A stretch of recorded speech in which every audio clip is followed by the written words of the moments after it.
بسم اللہ والصلاة والسلام علی رسول اللہ وبعد۔ محترم ناظرین، السلام علیکم ورحمۃ اللہ وبرکاتہ۔ ابھی ہم رمضان کے آخری 10 دنوں سے گزر رہے ہیں، جس کی ایک رات میں شب قدر ہوتی ہے، جو 1000 مہینوں یعنی 83 سال 4 مہینوں کی عبادت سے بہتر رات ہے۔ اسی لیے ان 10 دنوں کے داخل ہوتے ہی ہمارے آقا محمد الرسول اللہ صلی اللہ علیہ وسلم کے معمولات بدل جاتے تھے۔ راتوں میں قیام کرتے، عبادت کے لیے کمر کس لیتے اور پوری رات اپنے گھر والوں کو بھی بیدار رکھتے تھے۔ یہ دن اللہ سے لو لگانے کے ہیں، اللہ کی رحمتوں کو سمیٹنے کے ہیں، مناجات کے ہیں، توبہ اور استغفار کے ہیں، دعاؤں کے ہیں، ذکر اور تسبیح کے ہیں، قیام اور شب بیداری کے یہ دن ہیں، تلاوت قرآن کے یہ دن ہیں، اور ان سارے کاموں کے لیے سب سے زیادہ ایک بندے کو ضرورت پڑتی ہے کہ اسے یکسوئی حاصل ہو، اسے فرصت ملے، اس کے پاس ڈیوٹی کی مانگ نہ ہو، دنیا کی مشغولیتوں اور الجھنوں سے وہ آزاد ہو جائے۔ اور الحمدللہ یہ ساری سہولتیں لاک ڈاؤن کے ان دنوں میں ہمیں میسر ہیں۔ ہم سب اپنے گھروں میں قید ہیں، ہمارے حالات بھی اس بات کی مانگ کر رہے ہیں کہ ہم اپنے رب سے زیادہ لو لگائیں۔ کرونا وائرس سے نجات کے لیے دعا کرنے کی ضرورت ہے، ظالموں سے نجات کے لیے دعا کرنے کی ضرورت ہے، اپنے ملک عزیز میں امن و امان کی بحالی کے لیے دعا کرنے کی ضرورت ہے، اور خود اپنی نجات کے لیے دعا کرنے کی ضرورت ہے، اللہ سے لو لگانے کی ضرورت ہے۔ لاک ڈاؤن کا یہ رمضان گولڈن چانس ہے اپنے رب سے لو لگانے کے لیے۔ اگر رمضان چلا گیا اور ہم نے آخری عشرے سے فائدہ نہ اٹھایا تو سمجھ لیں کہ ہم سب سے بڑھ کر محروم انسان ہوں گے۔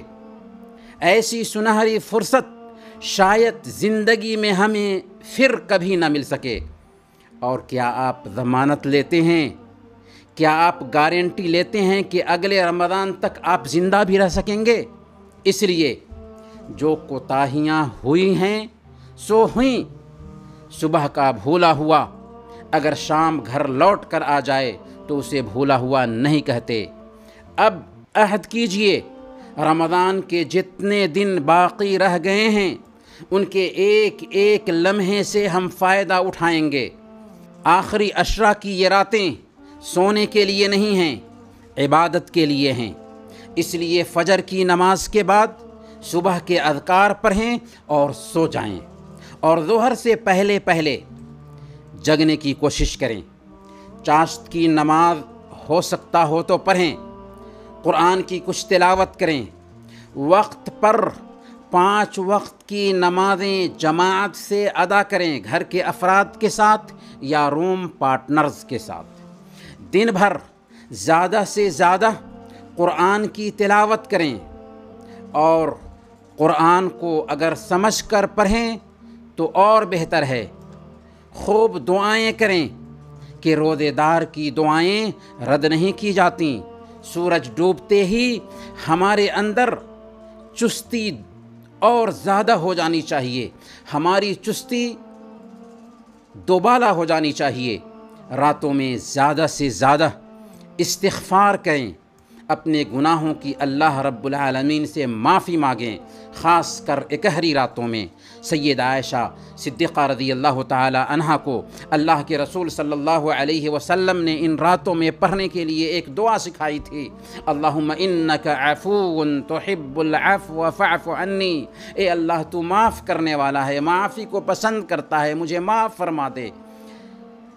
لہذا اس دعا کا کثرت سے اہتمام کریں، خود جاگ کر عبادت کریں اور اپنے اہل و عیال کو بھی جگا کر کے عبادت کرائیں۔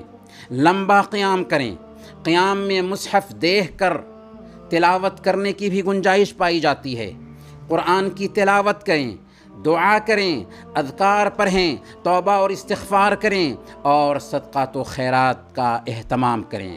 ہم دوبارہ گزارش کریں گے کہ عید کی نماز کے لیے فکر مند ہونے سے پہلے ہمیں شب قدر کو پانا ہے، ہمیں اللہ کی رحمتوں کا مستحق بننا ہے، ہمیں اللہ کی مغفرت حاصل کرنی ہے، ہمیں جہنم سے چھٹکارا پانا ہے، ہمیں ظالموں سے نجات پانا ہے، اور اس کے لیے رمضان کے یہ آخری 10 دن غنیمت ہیں، گولڈن چانس ہیں۔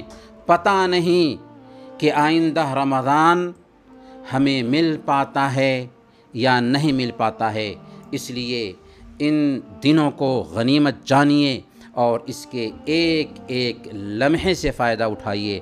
اللہ تعالی ہم سب کو ان دنوں سے فائدہ اٹھانے کی توفیق عطا فرمائے۔ وصلی اللہ علی نبینا محمد وعلی آلہ وصحبہ اجمعین۔